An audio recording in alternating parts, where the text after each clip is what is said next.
Okay, how to be safe in Medellin, Colombia, and in Colombia in general for foreigners coming this way and not exposing yourself to dangerous situations.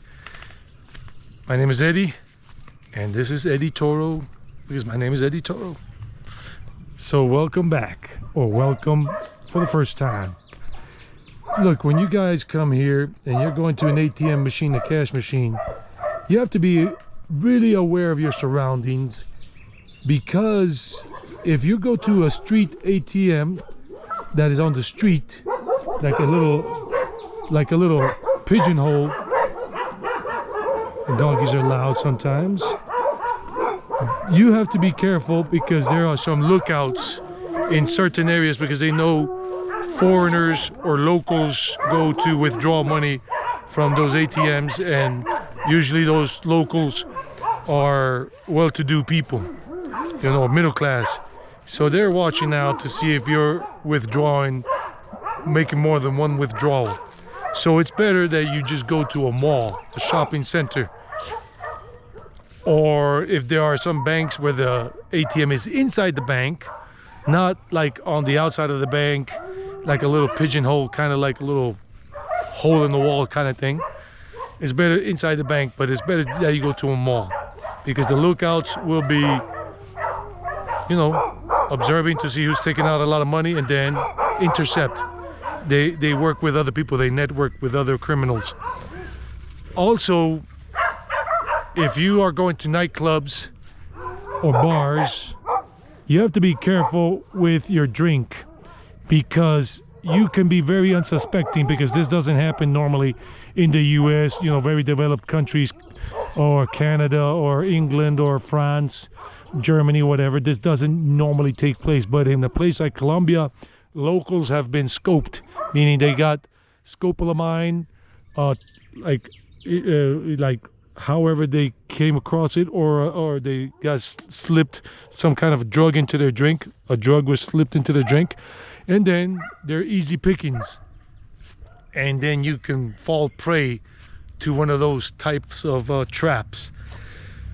A woman in a bar is one of the most likely ways that you will be, let's say, a victim of this.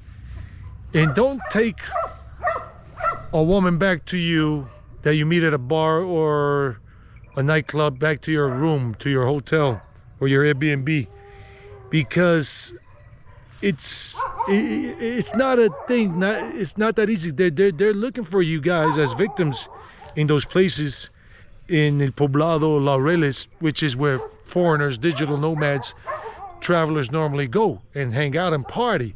And that's where they know they're gonna find their victims, their next victim, their next prey. So you might take them back to your thing because you're looking to score, to get laid.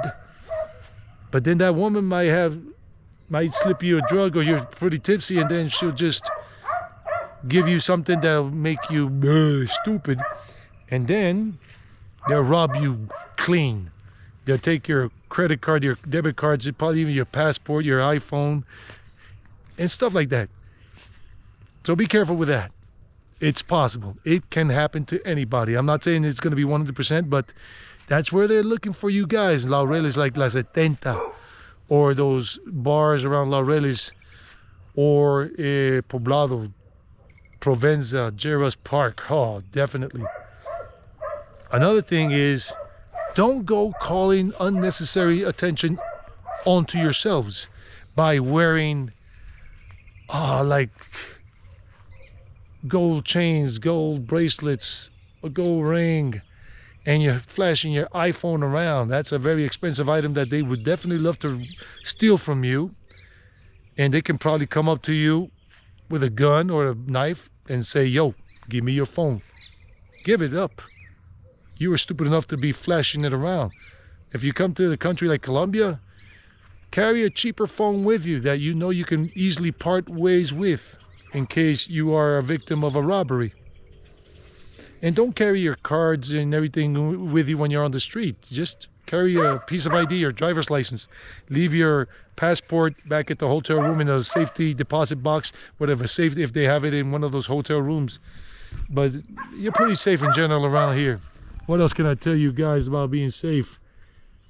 You have to be careful with those people you meet on Tinder or Bumble. A lot of these people, women that you're going to meet on there, some of them are going to be part of an organized crime gang group where they're looking for idiot Americans, Canadians, horny dudes in general, whatever country you come from, because a lot of people, or some people, are coming to Colombia, to Medellin or Bogota, whatever, for the sex and drug tourism thing. And that's where most people that have been killed or robbed fall under that umbrella, because they're coming here for sex and drugs.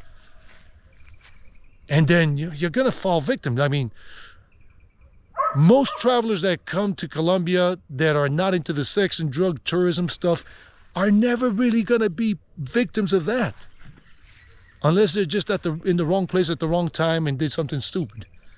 Also, be careful with the neighborhoods you go to. You gotta ask locals. Like, if you come to Medellin, don't go to downtown Medellin after dark. It's super dangerous down there.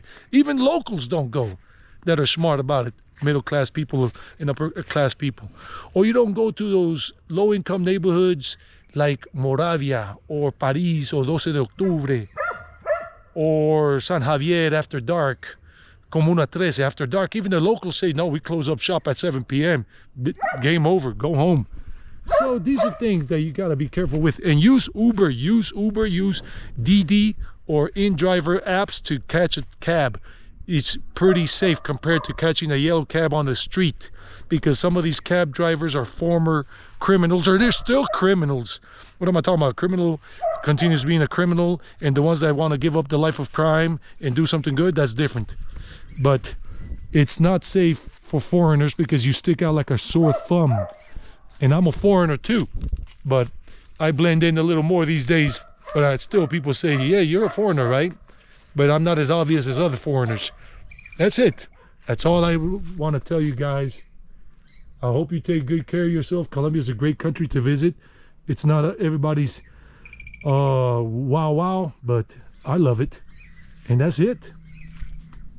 Enjoy the ride.